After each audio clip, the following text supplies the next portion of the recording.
Hello, I'm Liz Forte. I'm Health and Wellness Director for Compass Group UK and Ireland. Now, lots has changed over the past few months, and there's been much talk about what the new normal is, with commentators talking about the death of the office, and some even predicting the end of cities as we know it, as they see a mass exodus to the countryside. So what is going to actually happen over the next few years and months, and what can we do to build the future that we want to see?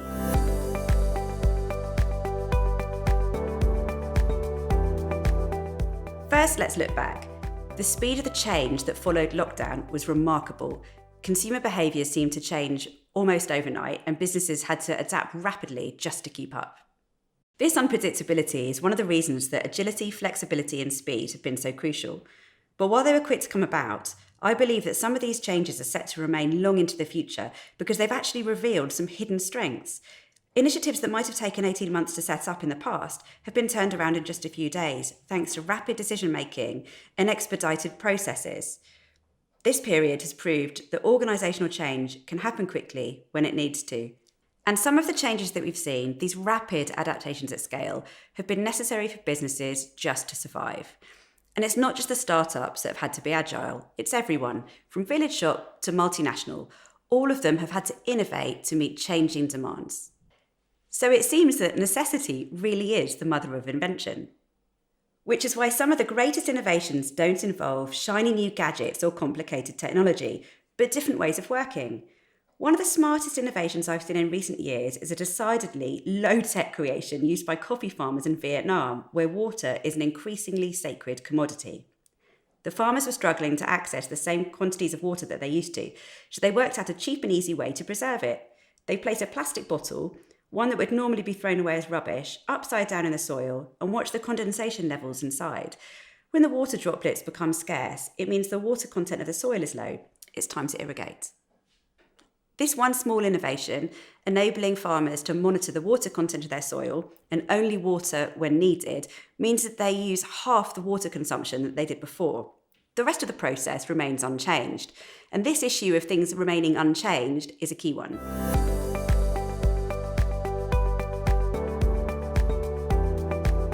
While many commentators are predicting the death of the office, it's also important to remember that many workplaces have remained open throughout the pandemic.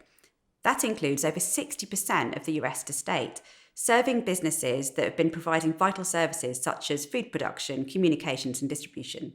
For people that have been working from home or furloughed during the pandemic, they will see more significant changes when they return to work, such as a change in office layout or reduced capacity in the employee restaurants. But for key workers that have been going all the way through, they've been adapting and changing on a daily basis to the different circumstances and the new guidelines that have come in.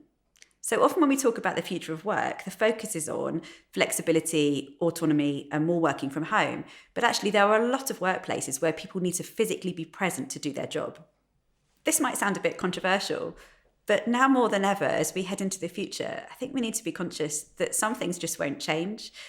Generally, pandemics last 12 to 15 months, and that when this is all over, lots of life will go back to how it was before. Of course, it's important to think about what's changing, but we can also think about what will stay the same, and that's human nature. We're still the same creatures who crave status, want to be safe and secure, want to be happy, seek autonomy, and have friends. These things will always be important to us and crucial to our well-being. I really like how Jeff Bezos talks about it. He believes what's going to change in the next 10 years isn't as important as what's not going to change, because you can build a business strategy around the things that are stable in time. People and businesses stick to business as usual when they can. It's what their lives and organisations are built on, and it's what got them to where they are today. But in this post-lockdown era, innovation is interesting. We're moving so quickly, and there's lots of unanswered questions. It's almost an opportunity or an invitation to innovate. It's time to mix things up and to trial new thinking. I think many of us will have found that processes have been forcibly streamlined. Many clients have said to me that they've had a 5-year plan that they've been able to implement in just a few weeks, and that's because there have been fewer stakeholders and less of a drawn-out decision-making process. So is this a model to get things done? Less thinkers, more doers? So the big question is, what do we want to get done now that we know how to do it? We've established that the new hygiene factor is hygiene itself, but what else are we looking for?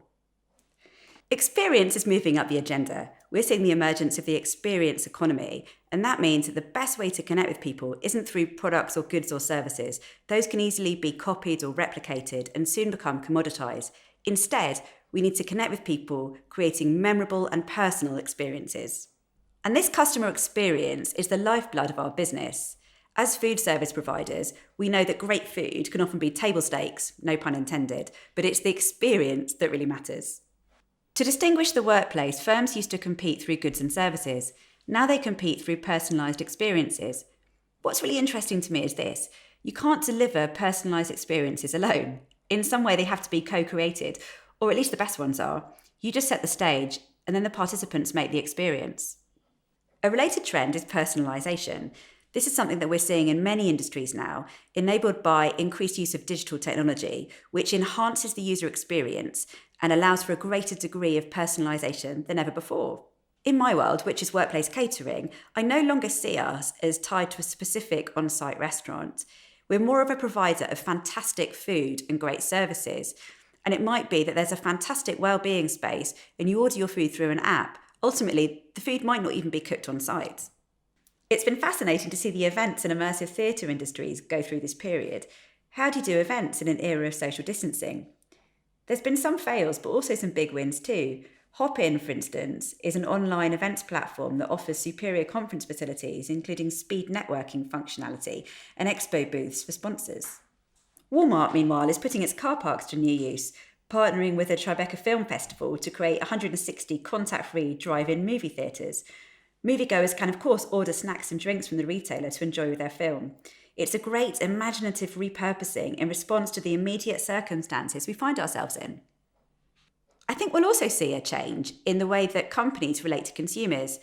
Big organisations will learn from startup culture, and problem solving will be centre stage as we address challenges that may previously have been ignored.